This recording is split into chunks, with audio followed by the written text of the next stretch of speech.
Buon pomeriggio a tutti e benvenuti al secondo appuntamento con i Digitalks, il ciclo di incontri dedicati ai fari manifatturieri del Friuli Venezia Giulia, ovvero alle 11 aziende del territorio che si sono distinte per aver introdotto nei propri processi di produzione la trasformazione digitale. Sono 11 aziende che sono state premiate a giugno dai P4FVG, a gennaio dello scorso anno, a conclusione di un percorso di assessment realizzato in circa 90 aziende del territorio regionale dai nostri esperti di innovazione.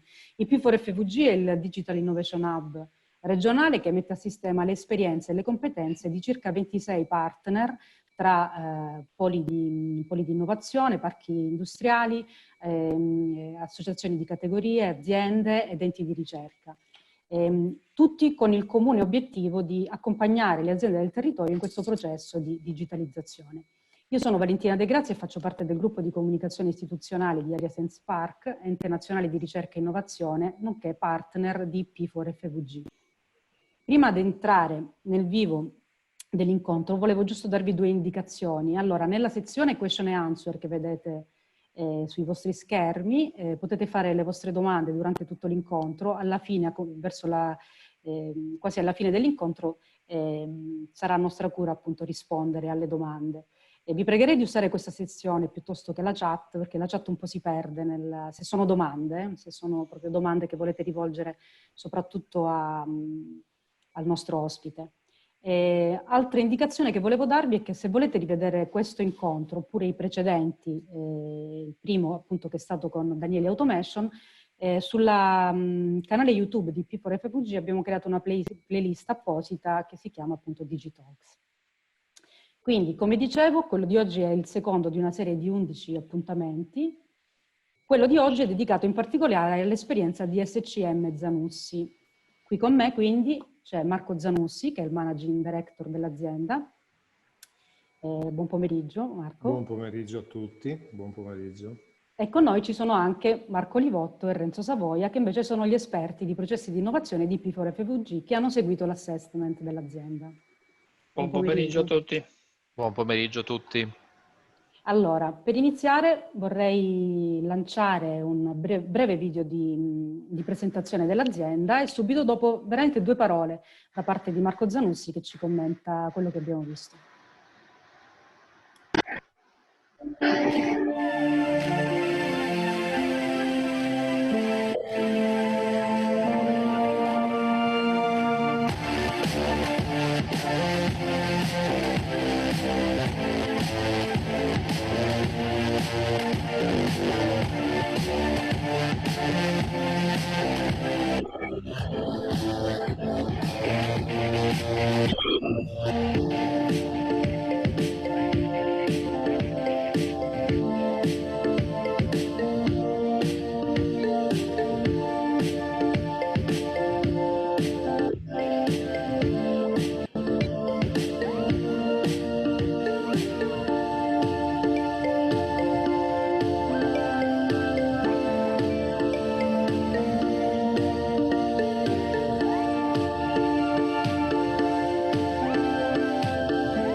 Allora, intanto buon pomeriggio a tutti, grazie dell'invito, di darmi l'occasione comunque di parlare della nostra azienda, della mia azienda. Il video che abbiamo visto tutti quanti, io l'ho visto onestamente non molto bene. Sì, la qualità, sì. Forse c'è stato un problema momentaneo di connessione, di banda, ma quindi io spenderei qualche parola molto veloce sullo spiegare che cosa fa la nostra azienda.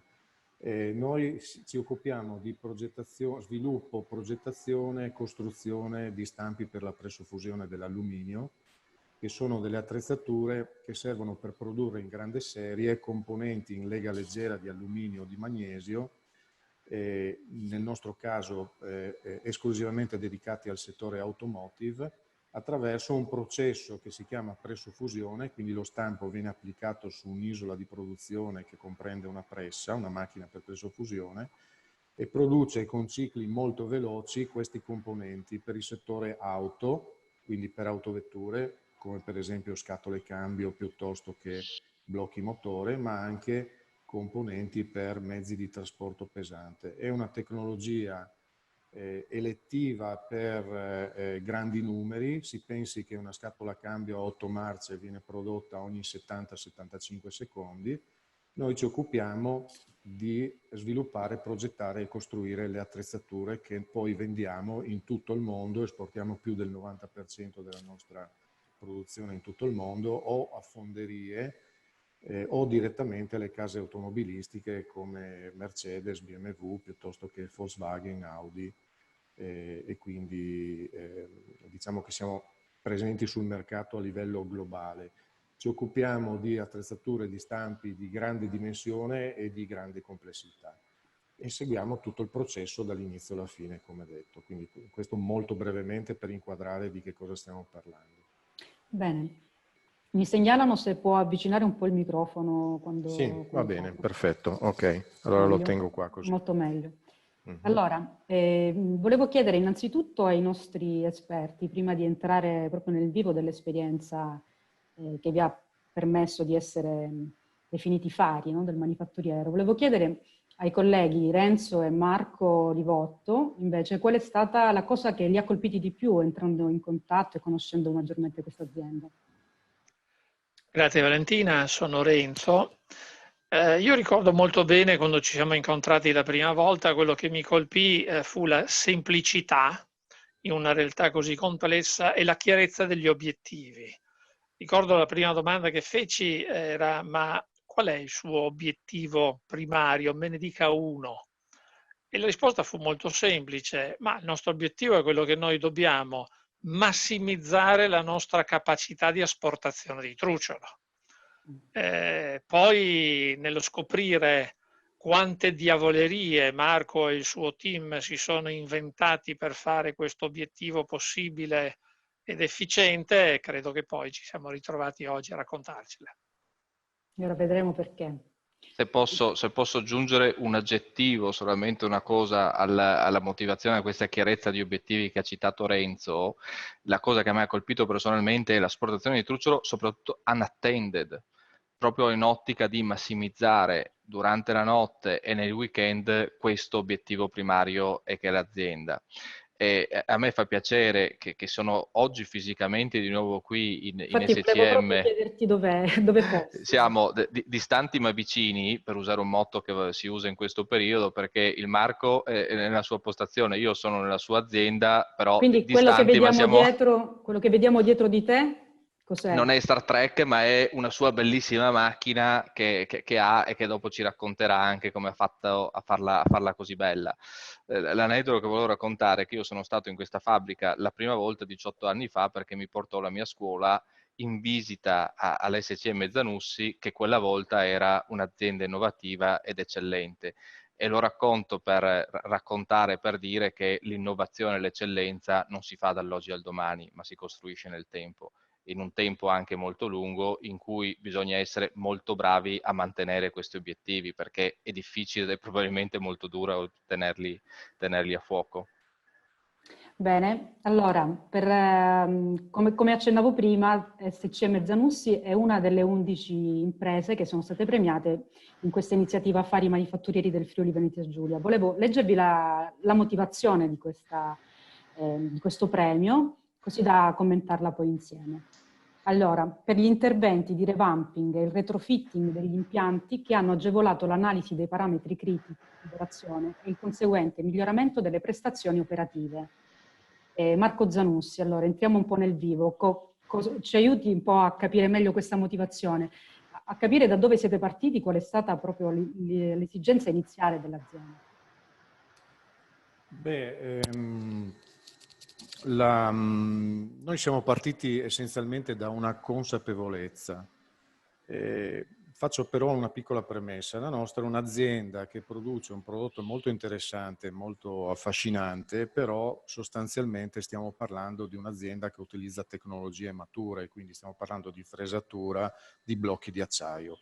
Che poi questi blocchi di acciaio, da questi blocchi scaturiscano delle geometrie, dei volumi straordinari con livelli di precisione, accuratezza e tolleranze di assoluta precisione, è un aspetto, però stiamo sempre parlando di fresatura, quindi è un'officina meccanica sostanzialmente. Lo stampista di per sé è sempre stato considerato un mestiere che è a metà tra l'artigiano creativo dominato dal capo officina che sa fare e l'esigenza di industrializzare una produzione che è su commessa e pur producendo sempre stampi che concettualmente sono uguali a se stessi tutti quanti, ogni commessa ha una storia a sé e ha delle complessità completamente diverse una dall'altra. Quindi la consapevolezza da cui siamo partiti era quella che noi avremmo dovuto fare qualcosa per trasformare questa realtà da artigianale, sebbene carica di significati, di esperienza, di know-how, a un qualcosa di più industriale, direi più scientifico, standardizzando il più possibile i processi produttivi. Questo perché? Perché il prodotto nostro non ha in sé un carico di innovazione di prodotto. Noi, il nostro driver principale è cercare l'innovazione del processo, cioè rendere il processo il più efficiente possibile, in modo tale da essere più reattivi, più veloci, mantenendo standard di qualità eccellenti, in un quadro di costi che sia compatibile con quello del mercato. E quindi l'obiettivo era quello che citava Renzo Savoia, era semplicemente trovare una via per incrementare l'efficienza delle lavorazioni. L'efficienza delle lavorazioni soprattutto unattended, perché nella fresatura, soprattutto nel nostro campo, e vedete in background ho messo appositamente una fotografia per farvi vedere di che dimensioni stiamo parlando, l'omino che vedete sulla destra è reale, noi fresiamo con centri di lavoro che hanno altissima potenza anche, e nelle fasi di sgrossatura queste altissime potenze in gioco sono portatrici di molti rischi. Tant'è vero che normalmente si tende a lavorare in presidiato, cioè con l'operatore che sorveglia e, direi quasi a occhio e ad orecchio, riesce a capire quando la fresa lavora bene o lavora male.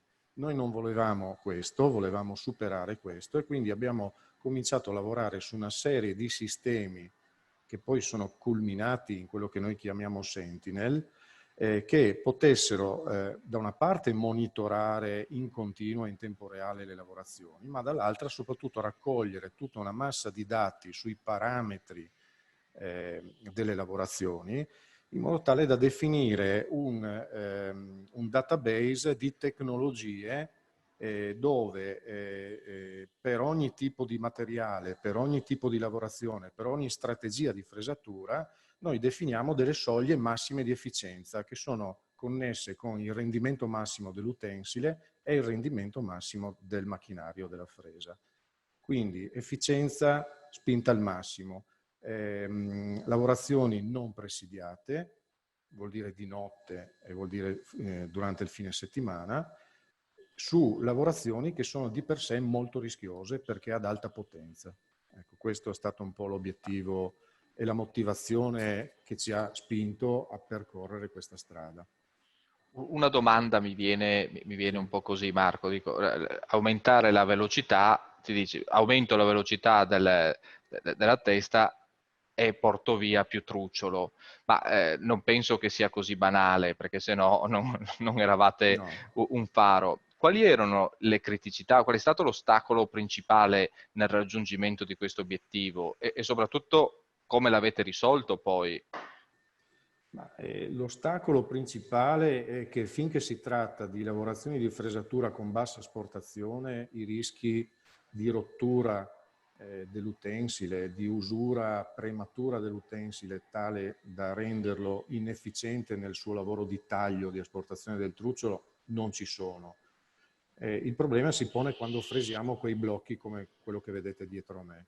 E quindi lì l'obiettivo è quello di trovare un sistema che sia predittivo, nel senso che ci consenta di stabilire delle strategie, dei parametri di lavorazione finalizzati ad avere il massimo possibile di contatto trucciolo, quello che noi definiamo in gergo contatto trucciolo, cioè il massimo del tempo di lavorazione impiegato ad asportare questo trucciolo. Per fare questo dobbiamo fare in modo di avere un sistema di monitoraggio che vada a controllare la macchina e la faccia lavorare sempre al limite massimo delle possibilità dell'utensile, per il maggior tempo possibile e soprattutto senza avere quel rischio di lanciare delle lavorazioni non presidiate, senza gli opportuni sistemi di controllo e trovarsi magari il giorno dopo con l'utensile completamente rotto che non ha fatto il suo lavoro e magari ha compromesso sia il prodotto che l'integrità della macchina. Per fare questo abbiamo sviluppato tutta una serie di soluzioni, tra cui, ripeto, che questo sistema di monitoraggio che è estremamente importante, che va a leggere una serie di segnali da una serie di sensori che noi abbiamo selezionato, li trasferisce attraverso una scheda di acquisizione su diversi canali e ad alta frequenza, in tempo reale, va a monitorare gli sforzi che si distribuiscono sugli assi della macchina, ma anche sull'utensile stesso. Ci sono una serie di sensori di acquisizione di assorbimenti di potenza, ma anche una serie di sensori che misurano le vibrazioni e misurano le pressioni che ci sono sull'utensile. In questo modo noi riusciamo a far lavorare sempre la macchina nella soglia massima o vicino alla soglia massima di efficienza, sia della macchina che della capacità di asportazione dell'utensile, evitando rischi di rottura, di collisione e di stop della macchina per aver superato i limiti fisici della macchina. Questo è un po' in sostanza quanto abbiamo fatto. Avrei probabilmente, per anche dare una minima idea, un piccolo video di 1 minutino su cui posso parlarci sopra, per far vedere che cosa significa tutto ciò. Praticamente adesso noi stiamo vedendo l'interfaccia che abbiamo applicato su ogni macchina e qui stiamo parlando di retrofitting e revamping. No, non la vediamo, Marco. Vediamo la cartella ma non il video. Ah, ok, aspettate un attimo, scusatemi.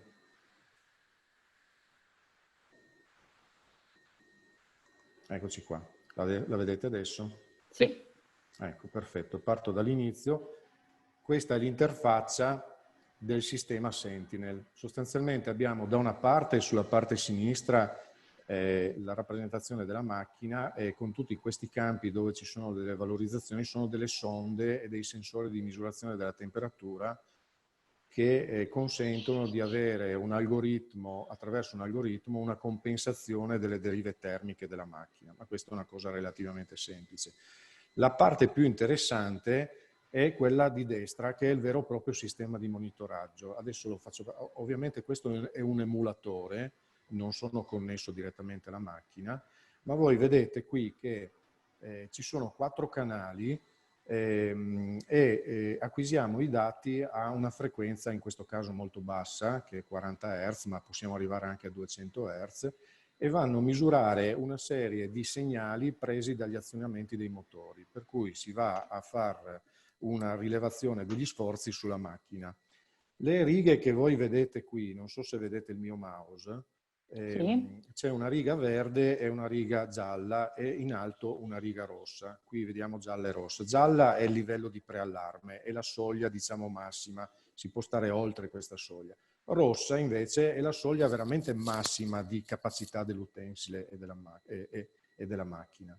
Quindi questo sistema di monitoraggio che lavora in continuo riesce a rilevare con alta frequenza tutti questi parametri e quindi agisce a livello di, in termini di sicurezza, perché quando la macchina supera queste soglie la stoppa e la ferma, quindi preservando sia il macchinario che il prodotto, ma anche consente l'acquisizione di questi dati e il riversamento di questi dati sul nostro database utensili, e questi vengono analizzati per produrre la volta successiva una strategia e un programma di lavorazione migliore che riesca ad incrementare queste soglie di cui vi ho parlato prima. Questo in parole molto semplici. Quindi ha due valenze. Da una parte la parte di sicurezza, riusciamo a lavorare senza l'operatore che sorveglia. Dall'altra invece acquisizione continua di dati, analisi dei dati per ottimizzare volta per volta i programmi e renderli sempre più efficienti. Da questo punto di vista direi che potrebbe essere interessante, apro un attimo una slide, sono solo 2 slide, è interessante far vedere quali sono i risultati di questo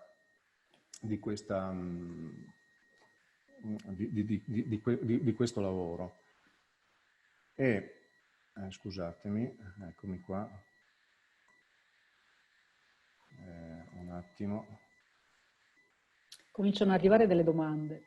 Sì. Alle quali ricordo risponderemo alla fine, quasi alla fine. Ecco, allora mi fate questo, esatto. Allora, questo qui è una slide che indica i pilastri dell'efficienza, quindi simulazione virtuale, simuliamo il percorso utensile della macchina per fare controlli di collisione e controllare la coerenza e la correttezza del programma, uno screenshot del Sentinel per un altro tipo di macchina, comunque concettualmente sempre quello, e il database utensili. Nella pagina successiva posso darvi qualche numero. Allora, i numeri che noi qui vediamo sono relativi a una fresatrice che voi vedete in fotografia sotto in basso, che svolge lavori di sgrossatura pesante. Qui sulla foto a destra vedete qualche esempio. E prima dell'innovazione, prima dell'impiego di questo sistema, noi avevamo come ore presidiate, quindi con operatore al giorno, su 2 turni ne facevamo 16 e dopo l'innovazione anche. Ma le ore non presidiate erano semplicemente poco più di 2, mediamente 2, poi con questo sistema siamo arrivati ad averne 6 al giorno in media e soprattutto le ore non presidiate a fine settimana erano mediamente 6 prima, sono arrivate a 30 dopo, quindi con un incremento del più 500%. Nella media siamo passati dall'utilizzare una macchina per 4.000 ore mediamente durante l'anno fino ad arrivare a circa 7.000-7.200 ore. Ma quello che è più importante è l'incremento di efficienza del 32% del contatto truccio, cioè il tempo in cui effettivamente l'utensile asporta questo trucciolo. Ecco, questo giusto per avere un'indicazione di quali sono le conseguenze di utilizzare certi sistemi di controllo. Marco, sì. se posso intervenire, sì. Renzo, io vorrei un suo commento su altri 2 punti, sì. Perché su un punto che è molto legato a quanto ci ha fatto vedere, ma che credo vada anche spiegato, voi a un certo punto vi siete trovati di fronte anche a un ostacolo legato alla temperatura ambiente. Sì. Perché avendo dei grossi blocchi in lavorazione, questi sono sensibili allo svolgimento della temperatura ambiente durante l'anno, tra inverno e estate, e chiaramente la qualità deve essere sempre quella, e quindi io un passaggio su quello che avete fatto per legare i vostri programmi alla temperatura ambiente lo farei. E oltre a questo poi vorrei un suo commento su una delle motivazioni, perché a un certo punto voi siete entrati nell'argomento di cui molto si parla, che è il retrofitting e il revamping, e quindi vorrei che spendesse qualche parola a spiegare ma perché alla SCM Zanussi parliamo di retrofitting e revamping e cosa è stato fatto e perché. Questi sono i due punti che io suggerisco di sviluppare. Allora, riguardo al primo punto, ovviamente un tassello fondamentale che va di pari passo con l'utilizzo di altri sistemi, tra cui quello più importante è il Sentinel. Perché questo? Perché noi abbiamo macchinari di grandissima dimensione, non possiamo permetterci e dobbiamo rispettare nelle lavorazioni tolleranze molto molto stringenti. Arriviamo anche a 2 centesimi di millimetro su pezzi che hanno dimensioni di anche un paio di metri, anche di più. Per cui è fisicamente impossibile mettere nelle condizioni una macchina di essere a temperatura costante in una camera climatizzata. È impossibile, costerebbe un sacco di soldi, sarebbe totalmente non conveniente. Per cui abbiamo sviluppato, affiancandola al Sentinel, e questa è l'interfaccia che vedevate a sinistra nel piccolo video di prima, per cui quando la temperatura supera i 20 gradi, quindi tipicamente da aprile a settembre, noi abbiamo fatto un lavoro di acquisizione di dati di temperatura attraverso dei sensori distribuiti nella macchina, diversi sensori, ogni mezz'ora, costruendo una mappatura di come si comporta la macchina a una determinata temperatura, qual è la sua deriva termica. Con questi dati poi abbiamo creato un software attraverso un algoritmo che va direttamente dentro il CNC, il controllo numerico, e va a modificare la cinematica della macchina compensando queste derive termiche, e questo lo fa in tempo reale. Questo ci garantisce di avere una macchina prestazionale e che lavori sempre nelle stesse condizioni, che è funzionale a far funzionare bene anche il Sentinel, il sistema di monitoraggio. Per quanto riguarda invece il revamping e retrofitting, io lo vedo un po' a 360 gradi. Allora, se noi dobbiamo spingere al massimo le capacità dei macchinari, dobbiamo anche cercare di avere dei macchinari che siano solidi e che durino. E quindi preferiamo avere dei macchinari molto pesanti, con strutture pesanti, per intenderci basamenti in ghisa o colonne in ghisa, montanti in ghisa piuttosto che elettrosaldati, in modo tale da prevenire vibrazioni e stabilizzare e avere una macchina che sia stabile per far lavorare bene il sistema di monitoraggio.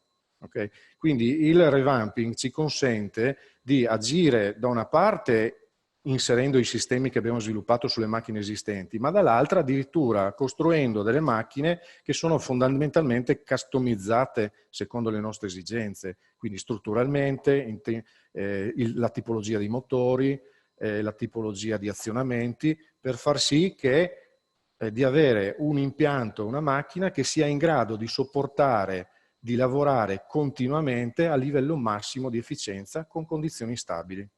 Credo. Se posso fare un ulteriore appunto su questo tema, perché mi sembra importante, per voi revamping vuol dire non solo prendere le macchine più robuste e attrezzarle in modo tale che superino i limiti di vibrazione che hanno lo stato dell'arte attuale, ma vuol dire anche ricondizionare l'esistente. Da voi una macchina standard non entra.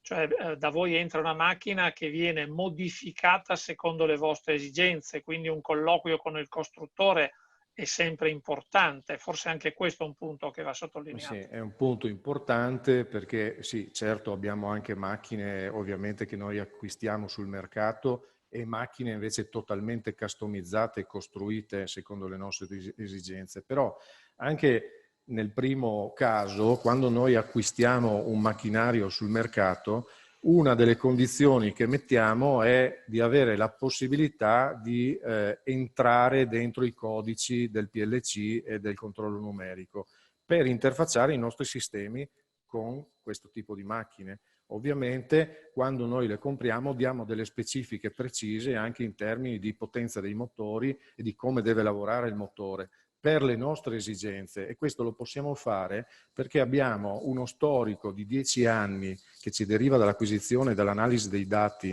di cui parlavamo prima, che ci consente di avere le idee estremamente chiare su quella che è su quelle che sono le esigenze, su come dobbiamo lavorare, per cui la macchina di fatto, che sia comprata sul mercato, viene customizzata da noi in collaborazione con il costruttore, oppure abbiamo macchine come quella che vedete dietro, si vede solo il pezzo lavorato in realtà, ma è molto più grande, che è stata costruita appositamente secondo nostre specifiche. Marco, a proposito di questo, volevo proprio chiederti sulla questione delle competenze, sul tema delle competenze. Per lo sviluppo appunto di questo progetto di innovazione, vi siete basati su competenze vostre interne oppure avete coinvolto fornitori o competenze esterne, e di che tipo?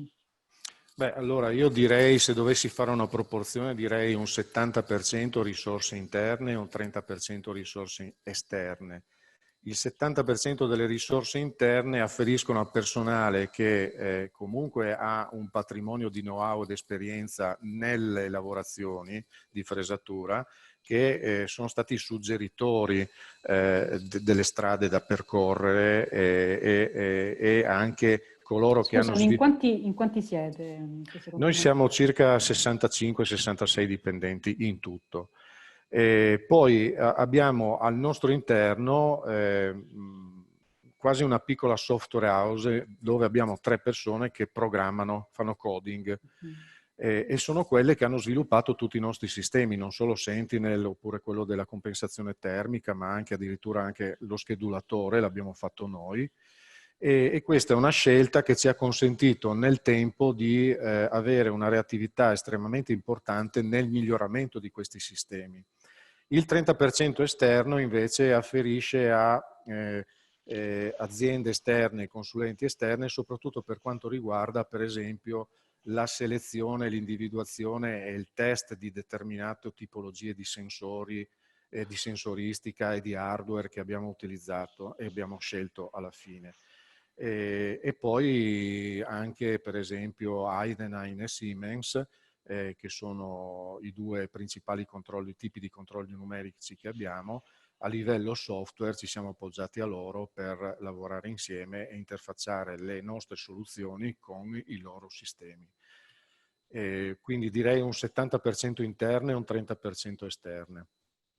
Se posso fare un ulteriore passaggio su questo argomento, poiché le risorse interne sono così importanti, perché parliamo di un 70%, ma anche capaci di sviluppare applicazioni, di dialogare anche con fornitori in modo piuttosto sofisticato, nel vostro percorso è stato sicuramente importante quindi far crescere le competenze interne e anche attingere, perché una software house pur piccola non si crea dal nulla.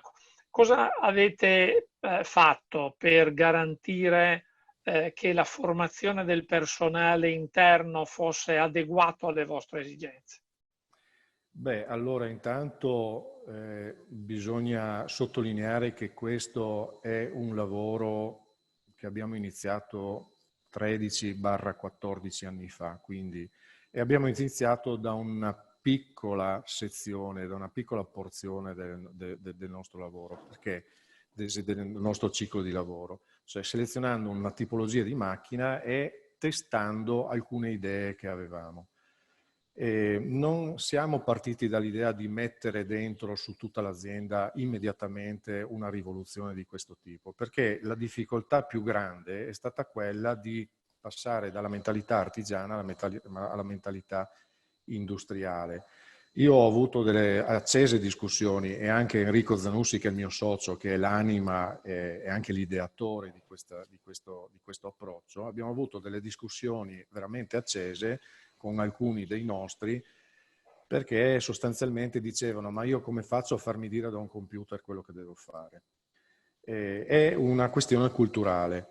Però superato questo scoglio, quando abbiamo dimostrato che con grande fatica, anche facendo anche degli errori, queste soluzioni funzionavano macchina per macchina, abbiamo esteso questa logica a tutta l'azienda, a tutto il processo, a tutte le macchinari, a tutto il ciclo.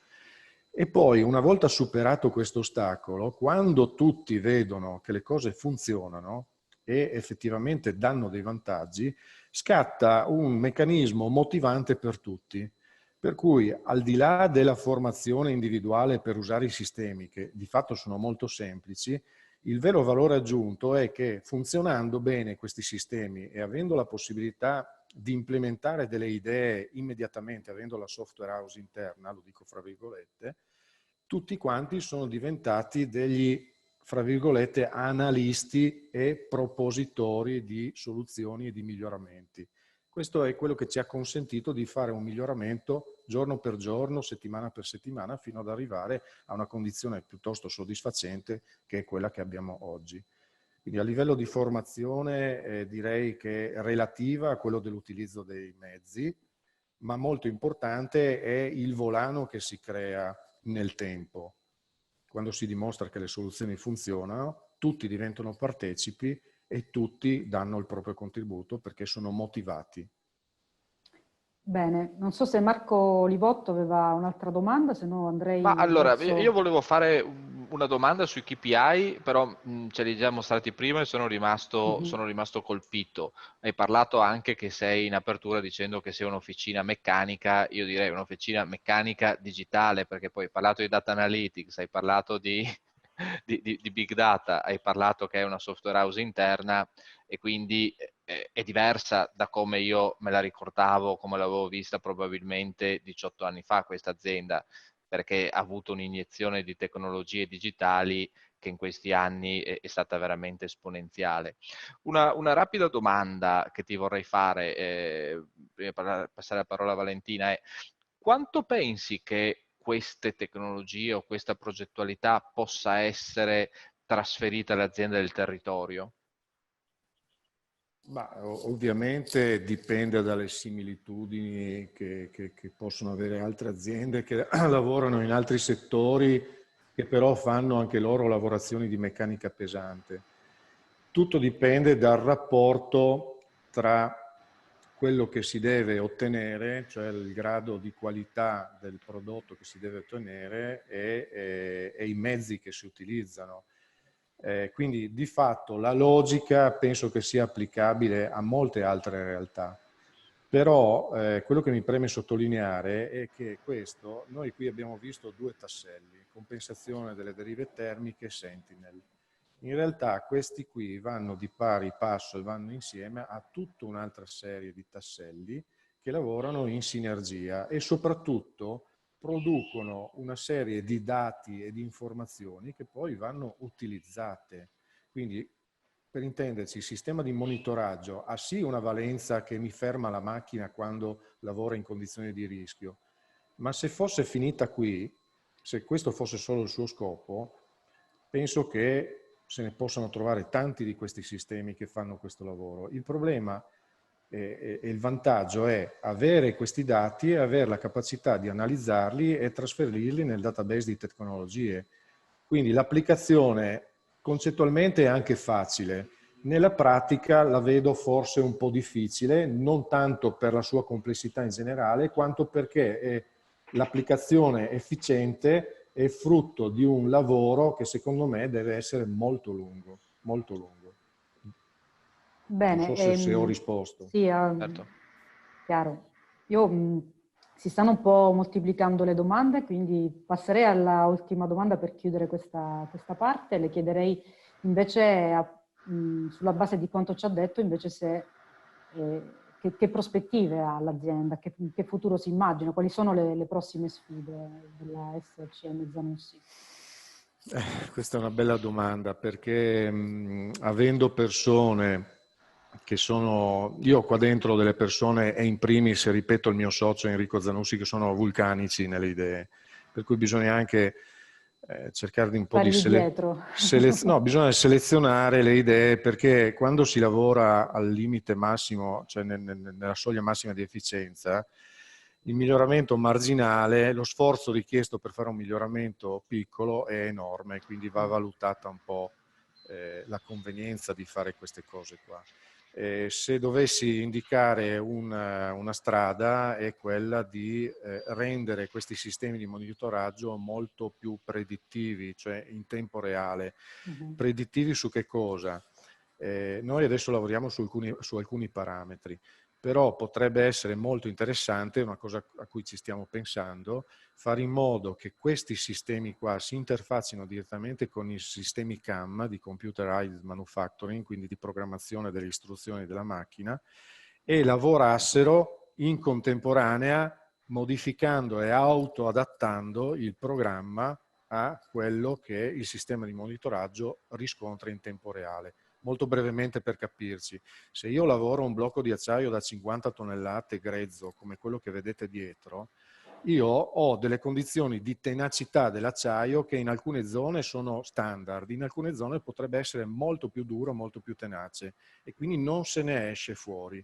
Con i parametri normali io non riesco a fresare, non freso in maniera efficiente, perché la macchina fa fatica, l'utensile non taglia.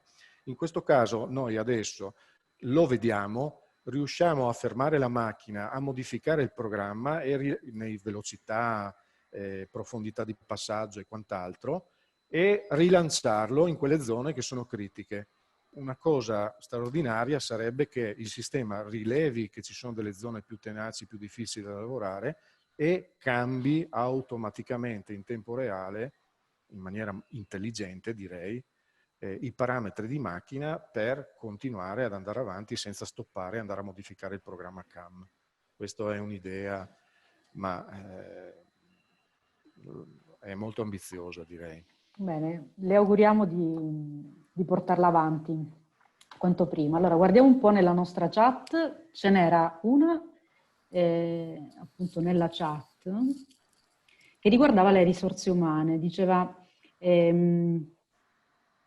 non riesco a leggere tutto il nome perché lo comprime.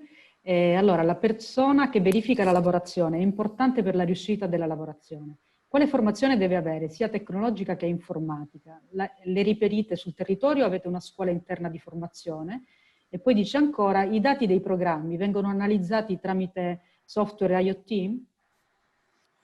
Allora, rispetto alla prima domanda direi che il nostro operatore tipo ha una formazione di tipo scuola professionale, e quindi noi abbiamo un rapporto molto stretto con l'ITIS Kennedy, con cui lavoriamo insieme da tanti anni, e diamo la disponibilità a fare anche interventi nella scuola per fare interventi di formazione, e abbiamo un programma in cui non solo negli stage ma anche durante l'estate noi facciamo venire dei ragazzi a partire dalla terza classe. Lavorano qui un paio di mesi, 4-5, l'anno successivo tornano, e quindi noi dopo anni di questo lavoro siamo riusciti a formare delle persone che vengono qui sapendo il tipo di lavoro che devono fare, e quindi vengono qui molto motivate. Dall'altra parte invece, avendo standardizzato i processi, e parliamo a 360 gradi, alla fine mi bastano ragazzi che abbiano una buona intelligenza, una buona capacità, e soprattutto che siano molto motivati. Con questi sistemi qua riusciamo nel giro di un paio di mesi a portare un ragazzo sveglio, intelligente e motivato, direi quasi allo stesso livello di uno che ha un'esperienza pluriennale. Perché? Perché abbiamo riversato il know-how, l'esperienza, il saper fare nei sistemi digitali. È un vantaggio, per certi versi potrebbe essere anche uno svantaggio, nel senso che chi entra, un nuovo che entra e vede che i sistemi girano e funzionano bene, pensa che sia tutto normale, e quindi si rilassa un po' e cala un po' quella tensione nel dar degli spunti di miglioramento, nell'essere creativo, nell'indicare degli aspetti che secondo lui potrebbero essere migliorati. Però è uno svantaggio molto piccolo che riusciamo a gestire cercando di creare dei percorsi anche di crescita interna motivante. Se posso intervenire, Valentina, in sì. parte risponde anche a un'altra domanda che c'era nella question and answer, in cui diceva: Marco, possiamo dire che nel tuo caso la tecnologia è al servizio dell'uomo potenziandolo? Secondo me hai risposto in modo affermativo a questa domanda. Sì, direi di sì, se è ben chiaro l'approccio culturale che bisogna avere per gestire sistemi di questo tipo. Bene, un'altra domanda è, buongiorno e complimenti. Il sistema di monitoraggio dal punto di vista hardware e software e l'interfacciamento con le macchine sono stati sviluppati internamente o da aziende esterne? E poi porrei la stessa domanda relativamente all'analisi dei dati per la loro ottimizzazione. Allora, noi semplicemente andiamo a prelevare i segnali di gli assorbimenti di potenza degli azionamenti dagli azionamenti Siemens o Heidenhain dei macchinari. C'è un hardware che è stato sviluppato con una scheda di acquisizione. Adesso non sono l'ingegnere tecnologico che vi posso dare dei dettagli, ma c'è un hardware e questa scheda elettronica è stata sviluppata anche con delle risorse esterne, con dei fornitori esterni che avevano una serie di soluzioni, poi abbiamo individuato quella più adatta, l'abbiamo adattata ai nostri scopi. Insieme a questi ci sono altri sensori, come per esempio sensori di vibrazione o di pressione o di coppia. Ricordo la Montronics, per esempio, che è un'azienda, se non vado errato, francese, che fa sensori anche per l'aeronautica, per gli aerei militari. Anche lì li abbiamo selezionati dopo aver provato tante tipologie di sensori e li abbiamo interfacciati praticamente con l'obiettivo di portare i segnali digitali all'interno di una scheda di acquisizione e poi trasformarli in istruzioni per essere visualizzate nella piattaforma, nel software sostanzialmente. Quindi di fatto non è una cosa estremamente complicata, per cui però abbiamo avuto sicuramente bisogno di gente che ci guidasse, persone che ci guidassero, aziende che ci guidassero nel farci capire quali erano le potenzialità dei loro sistemi. Poi abbiamo scelto il migliore che per noi era quello che era per noi il migliore e l'abbiamo adattato anche con l'aiuto del fornitore stesso. Altre due domande in una. La massimizzazione dell'asportazione del truciolo avviene anche nelle fasi di finitura e se garantisce il massimo livello di precisione?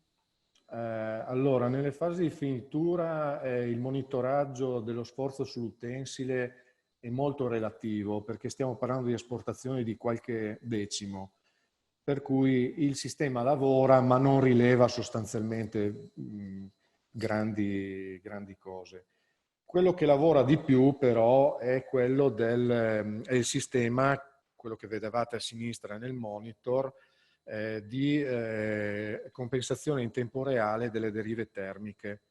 E questo è un sistema che ci consente, sia nelle macchine da sgrossatura che nelle macchine di finitura, anche quelle a 5 assi, di andare a tenere sempre in condizioni ottimali la cinematica della macchina in modo tale da compensare le derive termiche.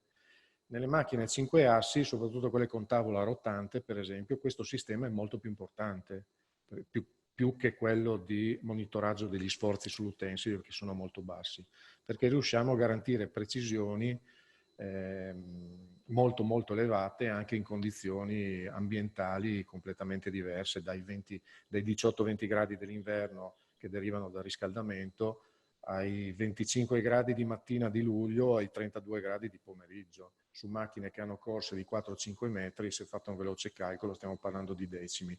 Restiamo all'interno del centesimo. Bene, altra domanda è invece sugli aspetti di modifica degli impianti. Ci chiedono se le modifiche e la customizzazione delle macchine hanno avuto impatto sulla certificazione CE e sulla garanzia. No, perché noi non è che lo facciamo noi diamo delle indicazioni, c'è un'azienda locale del nostro territorio, la Tocquet Macchine Utensili, si chiama, sono di Vivaro, e loro costruiscono macchinari speciali, ma sono specializzati anche nel retrofitting, nel revamping. ha un livello molto elevato di competenze, sia nella parte meccanica che nella parte elettronica. Per cui noi quando andiamo a mettere le mani su una macchina, quindi facciamo un revamping, è di fatto una macchina nuova, quindi certificata CE con tutte le sue rispetto delle normative di tutti i tipi, ed è di fatto una macchina nuova sostanzialmente. Ancora un'altra, ci chiedono, anche se non riguarda propriamente il digitale, ci chiedono se le frese che utilizzate hanno rivestimenti commerciali o avete sviluppato con i fornitori qualche rivestimento ad hoc per ottimizzare usura e attrito. E sugli stampi? No, sono frese commerciali, con rivestimenti commerciali, inserti che si trovano sul mercato. Se abbiamo ancora 30 secondi, direi che la sorpresa più grande che ci ha dato l'utilizzo di questo Sentinel è che per arrivare a durata degli inserti, dei taglienti, come definito dal fornitore, dai dati di targa della scheda tecnica dell'inserto dell'utensile, bisogna avere una strategia totalmente diversa rispetto a quello che dicono loro. Non entrerei nel dettaglio perché sennò dovremmo parlare un'altra mezz'ora, però abbiamo avuto delle grandi sorprese e agendo in modo diverso riusciamo a prolungare la vita degli inserti in maniera abbastanza importante. Bene, altra domanda ancora: come conciliare la necessità di ottimizzare macchine e sistemi con il prestare attenzione agli investimenti e al loro ritorno? È una bella domanda, è una bella domanda. Allora, in un settore maturo come il nostro, dove siamo nella parte alta della curva della marginalità, sia dal punto di vista del guadagno che dal punto di vista tecnologico, il prezzo lo fa il mercato e quindi di conseguenza il margine lo fa il mercato. Io potrei anche non fare i preventivi. Il cliente mi dice ti posso dare tot per questo stampo, vedi se ce la fai o non ce la fai. Quindi il nostro obiettivo è spingere molto su queste tecnologie che noi riteniamo le più corrette, probabilmente su qualcosa sbaglieremo anche, ma fino adesso se noi vediamo questi miglioramenti di efficienza è evidente che comunque è un gioco che vale la candela. C'è una componente anche un po' di follia nel seguire questa strada, però è follia basata su dati di fatto che abbiamo raccolto negli ultimi 12-13 anni. Bene, ultima domanda. Su quante macchine avete applicato il sistema di monitoraggio? Beh, sicuramente lo abbiamo applicato sulle macchine di sgrossatura pesante, quella che vedete dietro a me, quella che avete visto sulle foto. Per quanto riguarda invece quelle di finitura, quindi sono 3 macchine di sgrossatura e 6 macchine di finitura, dove nelle macchine di finitura è molto più spinto il controllo della deriva termica. Bene, se non ci sono altre domande o altre considerazioni, io chiuderei qui questo nostro incontro, ringraziando Marco Zanussi per essere stato con noi, Renzo Savoia e Marco Livotto. Vi do appuntamento al prossimo incontro che è in programma giovedì prossimo con Maddalena SPA. Con loro parleremo di soluzioni tecnologiche nei prodotti, dall'IoT ai big data. Buona serata a tutti. Grazie a tutti. Grazie, buona serata a tutti. Grazie, buona serata.